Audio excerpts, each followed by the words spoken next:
Pois é, gente, olha só, agora o agronegócio segue como um dos principais motores da economia brasileira, com o setor atingindo um PIB de mais de 2 trilhões no primeiro semestre de 2024. Essas informações, elas foram divulgadas pelo Ministério da Agricultura.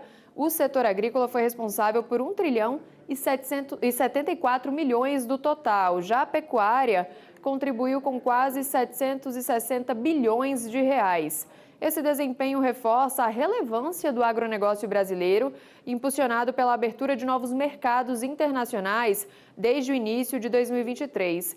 E para fazer esse balanço presencialmente aqui com a gente, olha só o nosso convidado. Recebemos aqui no estúdio o professor da Unesp e o nosso colunista Omar Sabag. Omar, seja bem-vindo. Muito obrigado, Carol. É uma satisfação estar com todos vocês aqui no canal AgroMais, né? Ainda mais agora presencialmente, falando um pouquinho sempre do agro, que é um dos setores que mais movimenta a nossa economia. Não, e o senhor sempre está ao vivo com a gente semanalmente, trazendo todos os destaques do nosso setor por chamada de vídeo, então é uma honra tê-lo aqui com a gente nessa data especial, véspera de Natal, aqui presencialmente, viu? Vamos começar então falando sobre o ano de 2024, né, que foi marcado por grandes conquistas para o setor agropecuário. O que a gente pode destacar então desses números?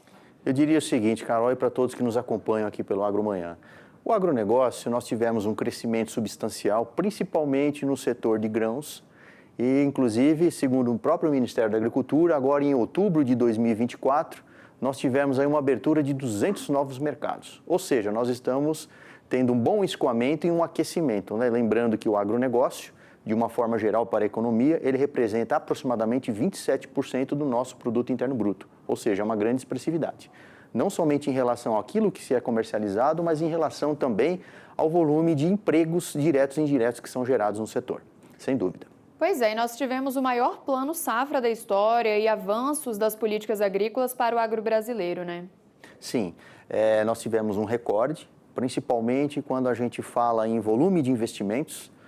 Investimentos, eu falo investimentos, custeio, seguro rural. É claro que nós temos alguns desafios, Carol, sem dúvida, né? A gente está falando principalmente um ano que nós tivemos alguns fenômenos climáticos adversos, né? Como todos sabem, o que aconteceu no Rio Grande do Sul, também por outros momentos, seca, e tudo isso reflete diretamente na produção. Mas, por outro lado, nós temos a importância da tecnologia sempre assistida no nosso setor. Lembrando que nós temos aí um avanço em termos de pesquisas, sobretudo relacionado à produtividade. Quando se fala em produtividade, eu estou me referindo à eficiência. E eficiência nada mais é do que produzir mais com menos. E isso nós sabemos trabalhar muito bem, principalmente com enfoque à sustentabilidade, que é o que mais nos preconiza. Aliás, né, quem está trabalhando diretamente no agro é o agente que mais se depara diretamente com os agentes, se a gente for pensar em solo, água, floresta, animais, de uma forma geral. A tecnologia ela chega para somar no campo, né? Então hoje a gente tem várias tecnologias aí que são uma mão na roda mesmo para o produtor, uma mão na roda ali nos trabalhos no campo, né? Sim, a gente tem que sempre preconizar que, por exemplo, nós temos a Embrapa, que é uma das principais instituições em nível de pesquisa do país, quando se fala em agricultura, pecuária. Nós temos, o que nós temos que pensar nesses últimos anos? Principalmente dentro de vamos imaginar um horizonte entre 5 e 10 anos. Nós tivemos um avanço muito expressivo em relação à tecnologia, sem dúvida. Nós estamos falando em drones, nós estamos falando em agricultura digital, nós estamos falando em mecanismos preditivos, principalmente, por quê? Porque nós trabalhamos com fenômenos adversos. Então, cada vez mais é necessário que o gestor, dentro da sua atividade, o produtor, ele tenha esse conhecimento. Eu sempre costumo dizer o seguinte, quando se fala em administração, nós estamos falando em gestão. Quando se fala em gestão, nós estamos falando em planejamento, organização, direção e controle. São as principais funções da administração. Então, a princípio, quando a gente fala nas grandes commodities, principalmente o Brasil, que é a referência, se não for protagonista, né, das principais commodities que nós temos, como soja, milho, algodão, a própria pecuária, o café. Então, nós temos que sobressair cada vez mais, pensando que nós estamos alavancando novos mercados e, para isso, nós temos que estar acompanhando essas novas tendências. Dentro dessas novas tendências, nós somos, evidentemente, temos que trabalhar com essas novas e importantes ferramentas que estão cada vez mais aí para serem assertivas dentro deste meio, principalmente que é o agronegócio. Aliás, é produção em campo aberto.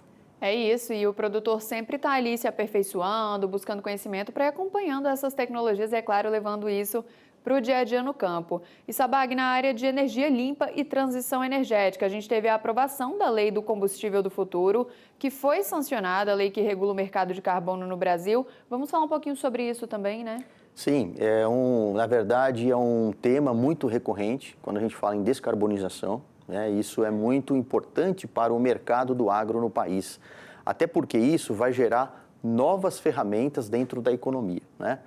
Afinal de contas, eu costumo dizer o seguinte: tudo tem um preço, nada é de graça. Então, se existe esse mercado, evidentemente as pessoas vão se adaptar a essas novas condições para que isso possa se tornar algo mais, eu diria assim, competitivo, principalmente em se tratando de globalização, não é? Já que nós somos protagonistas, nós temos aí, eu diria assim, um grande patrimônio em termos de recursos naturais, então nós temos que saber trabalhar também com esse mercado de carbono. E que bom que isso é regulamentado, sem dúvida. Cada vez mais nós temos que trabalhar com essas ferramentas, pensando na questão da competitividade para evitar alguns conflitos, principalmente em acordos comerciais, né? Que isso recorrente acaba acontecendo de uma forma, né, histórica dentro do agronegócio. Sim, Sabag, a agricultura esteve no G20, vamos falar um pouquinho sobre esse encontro, né, que contou ali com 43 delegações e resultou na aprovação de uma declaração ministerial inédita em 5 anos, abordando a segurança alimentar, sustentabilidade, essas questões climáticas que você já até antecipou aqui pra gente, né? Mais de 50 reuniões bilaterais fortaleceram parcerias e ampliaram as oportunidades para o nosso setor, né? Sim, a gente precisa entender que essas reuniões, a gente for pensar em mercado global, quanto que é importante a participação do país, sobretudo em ferramentas. Se a gente for falar em sustentabilidade, é muito simples eu conceituar. Mas o que é a sustentabilidade na prática no agronegócio? Nós estamos trabalhando aí com agricultura regenerativa, práticas conservacionistas de solo, cada vez mais as ferramentas preditivas. Por exemplo, se eu for falar em agricultura digital, hoje eu consigo, Carol, exatamente uma determinada área num talhão, numa propriedade, exatamente saber o quanto que eu preciso de mais ou menos em termos de insumos. E isso eu estou falando em economia de recursos. Isso é sustentabilidade. Então, quando se trata de G20, que é esta reunião global, esse fórum global, na verdade, a gente precisa entender a importância dessas práticas recorrentes que façam com que o agronegócio possa se sobressair. Não tenha dúvida disso. Nós somos extremamente competitivos, diga-se de passagem, nós temos aí uma extensão territorial aí, que muitas vezes a gente fala que quase que é um continente, se a gente for pensar o tamanho do nosso Brasil, com toda essa riqueza, mas nós temos que, evidentemente, saber trabalhar de uma maneira mais, eu diria assim, gerencial possível. Sempre costumo dizer o seguinte: quando se fala em G20 ou qualquer evento relacionado ao clima, sustentabilidade, nós temos que saber gerenciar. Só consegue gerenciar aquilo que se mede. Isso é muito importante em qualquer setor produtivo, independente do perfil ou porte de quem produz. Com certeza, é justamente para isso que o G20 está aí, né? Para ter essa união, essas conversas e parcerias. E falando em parceria, o presidente chinês Xi Jinping esteve aqui no Brasil, fez alguns acordos comerciais, né? Lembrando que a China é o maior comprador de produtos agrícolas brasileiros e foi um outro ponto de destaque em 2024, né? O que a gente pode falar então sobre essa parceria, sobre esses acordos feitos, né, entre um país e outro? Muito bem colocado, Carol. Eu vejo que acordos comerciais são sempre muito bem-vindos. A gente precisa tomar muito cuidado com alguns esclarecimentos, supostamente, como aconteceu, né, agora há pouco tempo, né, com aquela questão da carne, do Carrefour. Mas a gente sabe que tudo isso, na verdade, é uma desinformação, né? Que nós temos que enfrentar essa simetria informacional, sabendo que nós temos uma grande escala competitiva e, eu diria assim, gerencial em tudo aquilo que nós produzimos. Então, a gente sabe que o mercado asiático, por exemplo, a China, nós temos aí como um dos principais compradores, né, dentre as commodities, né? Se a gente for pensar, por exemplo, milho, soja, o quanto que nós exportamos para o mercado asiático, né? Então, tem uma grande participação. Muitas commodities nós representamos aí quase que 70% é voltado ao mercado asiático, né? Sobretudo aí a China. Então, quer dizer, cada vez mais nós temos que pensar na melhoria daquilo que nós fazemos, né? Em termos de gestores, em termos de políticas setoriais. Então, isso é evidente. Agora, se me permite um espaço aqui, eu gostaria muito de ressaltar a importância também da aquicultura dentro do agro. Para vocês terem uma ideia, nós somos o quarto maior produtor de tilápias do mundo. Em termos de espécies de cultivos, nós representamos aí 65% das espécies de cultivo no país é a tilápia, e isso cada vez está mais crescente. Só para você ter uma ideia, o mercado norte-americano está absorvendo aproximadamente 92% das exportações brasileiras de tilápia. Pensando que em nível Brasil, nós temos aí o Paraná como principal estado produtor, sequencialmente São Paulo e Minas Gerais. Então, cada vez mais nós estamos crescendo. Quando se fala em agro, também nós temos outros setores também, que são correlatos, como florestas e aquicultura também. Olha aí, bom saber. O bom de estar aqui com o professor é que ele já dá uma aula para a gente, tanto para vocês que estão em casa, quanto para nós que estamos aqui, porque não tem como saber de tudo. Então, o professor vem aqui e já nos dá uma aula. E, Sabag, para a gente finalizar, então, o que esperar para 2025? Estamos na reta final de 2024. O que podemos esperar para o agro brasileiro agora no próximo ano? Muito bem. Em termos de perspectivas para 2025... a própria CNA, que é o Conselho Nacional de Agricultura, ele prevê aí um crescimento aí de quase 8% na safra de grãos. Estamos prevendo um novo recorde, aí, aproximadamente de 323 milhões de toneladas. Isso é muito expressivo.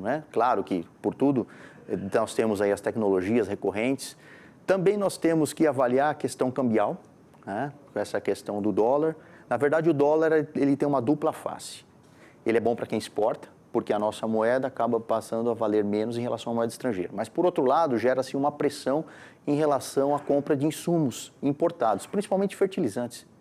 Nós temos um grande volume de fertilizantes que ainda nós importamos, então isso pode pressionar o setor. Agora, por outro lado, nós temos também que avaliar, dentro do seguro agrícola, que é um importante instrumento de transferência de risco, que é oriundo da política agrícola do país, nós temos que pensar, existe uma previsibilidade de R$1 bilhão. Claro que de frente a uma demanda de 4 bilhões, então nós estamos ainda um pouco aquém do que é necessário. Mas para isso, nós temos também que saber trabalhar com ferramentas adicionais. Hoje nós já estamos falando em seguro paramétrico, ou seja, baseado em dados climáticos.